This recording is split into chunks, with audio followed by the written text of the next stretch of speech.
College of Charleston.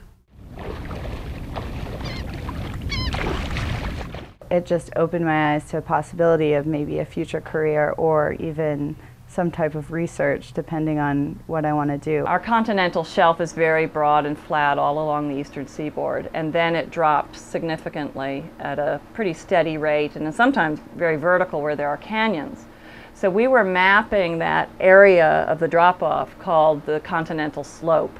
And so the water depths range from about 200 meters to as almost 3,000 meters. The idea is these areas up to a couple hundred square kilometers can slump off the shelf and cause tsunamis, which could be a hazard to the eastern seaboard of the United States. We went from Hatteras, Cape Hatteras off of North Carolina all the way up to Nova Scotia, mapping the edge of this continental margin. We were using multi-beam sonar, which the ship has built into its hull. The USGS folks were great in teaching us what they were doing and helping us with the technology. While we were there, it was basically an introduction to the computer program Keras, and I had no experience with it whatsoever. But once you got out there, you're with all these other scientists who made it their living to do it, and so you got quickly familiar with various different systems on it. I'm actually looking into a career with NOAA.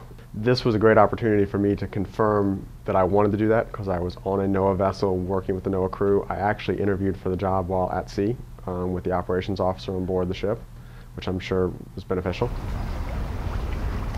I've always been a little passionate about marine mammals, so we had one afternoon where I saw more marine mammals in that afternoon than I've ever seen before, which I know is a little bit outside of what the goal of the trip was, but at any one point we could see 50+ dolphins and 3 or 4 large whales. Having this software here at the college has been an amazing resource because we're teaching students at the undergraduate level something that I don't know if anyone else is doing in the country.